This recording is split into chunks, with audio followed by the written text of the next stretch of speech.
Precalculus Onramps, Unit 7, review. This is about limits and discontinuities, getting ready for calculus, which many students take after they take precalculus. Some think they're not going to. Well, I have some students that thought they were done with math. They applied to college and they're told, oh, by the way, you have to take this class or course or test that involves calculus over the summer in order to enroll in the program you want in our college. So there you have it. They still have to worry about calculus. All right, this one says limit as x approaches -7 from the left and right. -7 minus is from the left, -7 plus is from the right. Well, I just follow the function. As it approaches -7 from the left and from the right, it goes up, up, up forever. It approaches infinity. Limit as x goes to -7. Well, because it approaches infinity from both sides, the limit is infinity. But now, does the function have a value at f of -7? No, it does not. You'll see it never reaches anything. Infinity isn't a number, so that does not exist. What type of discontinuity? An infinite discontinuity, which is non-removable. X goes to -6 minus. -6 from the left, it approaches -4. Now I'm going to have to be scrolling up and down. -6 from the right, it approaches -3. If it approaches two different values, the limit does not exist. F of -6 is a completely different value than, oh, no, it's not. Wait a minute, -6. F of -6 is a completely different value than both of those. It's at 3. What type of discontinuity is this? Well, since the limits approach different values, it doesn't matter if the value actually exists or if the value doesn't exist. And by the way, this graph, it doesn't have an open circle here. It really should. What type of discontinuity is that? Jump. If the limit approaches some different value from each side, unless it's infinity, that would be an infinite discontinuity, then it's a jump. Now we're at -4 minus. As it goes to -4 from the left, it approaches 1. As it goes to -4 from the right, it approaches 2. The limit does not exist. They're different. The left and right hand limit must be the same for the limit to exist. F of -4 is 2. What kind of discontinuity? Well, that's a jump. Once the limits are different, unless infinity and negative infinity, that's a jump discontinuity. Whether the value exists and is different from either one, or whether the value is the same as one of those, it's still a jump discontinuity. X -1. Let me check -1. Well, you could see it approaches -1 from both left and right. -1, -1, therefore the limit is -1. But what is f of -1? It's a different value. It's -2. So when the limit exists, but the value is either different at the value of x or doesn't exist, the value of the function at x, that is called a removable discontinuity. Something's going to cancel. Well, in a piecewise, they haven't given the function, so I can't see what cancels, but I know that it's removable. And that's because it approaches the same value from both sides. And even if this wasn't there, it would still be removable. It's a whole, or it's a value that's different from the limit, but the limit exists. Limit as x approaches 3. As x approaches 3, it goes to two different values from the left and right. Therefore, the limit does not exist. It's going to be a jump discontinuity. F of 3 equals 4. There's the value at f of 3. That's a 4. So if it was asking, I would say jump discontinuity. But it's not asking. Don't ask, don't tell. The limit as x approaches infinity. Well, negative infinity, I guess, is first. Negative infinity, it really should have an arrow there, but it looks like it approaches -5. And as x approaches infinity, again, it should have an arrow there. It looks like x approaches 9. Or f of x approaches, is it 9? No, not 9. Where did I get 9 from? -3. The y value as it approaches is -3. They really should have arrows. All right, I'm not going to do all of these. These two, if you plug in -2 for x right now, you're going to see that there's 0 in the denominator, which already tells you you're going to have to do something, but it's 0 over 0, 0 over 0. So you have to factor and simplify. But I'll do one of these with the fractions, and I'll do this one. 27 is pretty similar. All I'm going to do to find the denominator, common denominator, and rewrite it with the common denominator is multiply like that and then multiply across. So I'm going to have 3 times x minus x plus 4.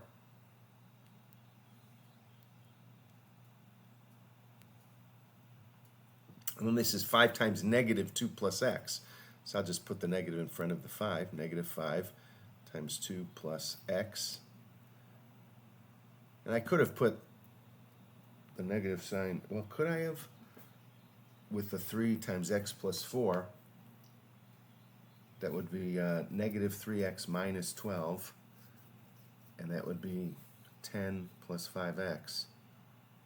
Yeah, I could have, because I still could factor out something. And then in the bottom of that, I have 5 times x plus 4. I still could factor out a negative number. 5 times x plus 4, and then I divide it by, oops, I also divide by x minus 1, because that's in the denominator already. All right, now, let me, 3 times x plus 5, that's supposed to be 4. How come you didn't tell me I put a 5 there instead of a 4? That's a 4. 3x plus 12, and I'm just distributing minus 10 minus 5x. So on the top I have negative 2x plus 2. I can simplify that. I can take a negative 2 out, x minus 1. And then on the bottom, I didn't write it over here, but I'm not going to keep writing it. I'll put it there. Those cancel. Now let me plug in 1. And by the way, if I plugged in 1 here, notice I have 1 minus 1 already, I know, but this is 2 plus 1 is 3 over 1 plus 4 is 5. 3/5 minus 3/5, 0 over 0. So I know I have to do something. All right, let me plug in 1. I've got negative 2 on the top. 1 plus 4 is 5. 5 times 5 is 25. So that's that one. I will do either one of these, 29 or 30. I'm going to do 30. If I plug in 6 right now, 4 times 6, 6 minus 6 is 0. Already I know I have to do something. 4 times 6 is 24, plus 1 is 25. Square root of 25 is 5. 5 minus 5 is 0. 0 over 0, indeterminate form. So I'm going to multiply this by the conjugate. So 5 plus square root of 4x plus 1. And I will show over here, since I'm not going to use this space right now, if you do a plus b times a minus b, you get a squared, I'm foiling now, plus ba minus ba, that goes away, plus the same thing, and a minus the same thing is just 0, and then b times negative b is negative b squared. So all I have to do is worry about the first and last term. 5 times 5 is 25. Negative square root of 4x plus 1 times 4x plus 1 is just 4x plus negative. Why did I put positive? Minus, and then square root of 4x plus 1 times itself is just 4x plus 1. Divide it by, and I'm just going to put the whole thing, x minus 6 times 5 plus square root 4x plus 1. All right, so this is 25 minus 4x minus 1. 25 minus 1 is 24. So this is 24 minus 4x on the top. The bottom, I'm just not going to write it, but it's there. Don't forget about the denominator. And so I can factor out a negative 4. I'm just going to put the x in front. That is x minus 6. Because 24 divided by negative 4 is negative 6. And then I will put the denominator, x, see, something's going to cancel, that's why we did this, 5 plus square root 4, oh boy, it's just not going to fit, it doesn't want to fit. It's trying not to fit, so I'm going to zoom way in, 4x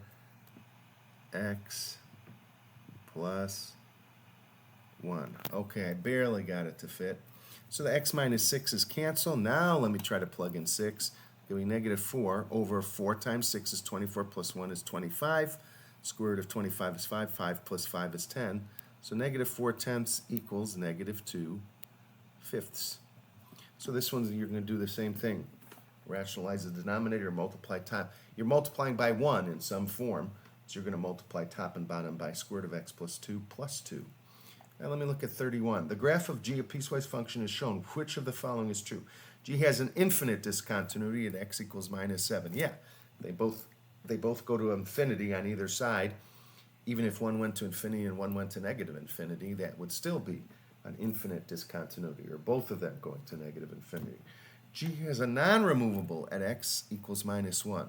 Well, no. The limit exists, and then it can either have a whole or a value at a different value than the limit, and that would be a removable discontinuity. No. G has a removable discontinuity at x equals minus 6. Nope. The limit does not exist. It approaches two different values. That's going to be a jump. Whether it has an actual value there or not, it's a jump discontinuity, so nope. So the only one that's true is A, one only.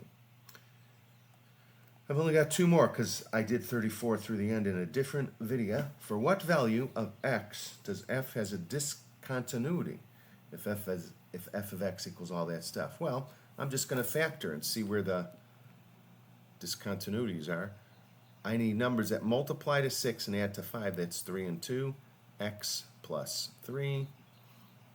X plus 2 divided by, this is x squared minus 3 squared, difference of two squares, x plus 3 and x minus 3.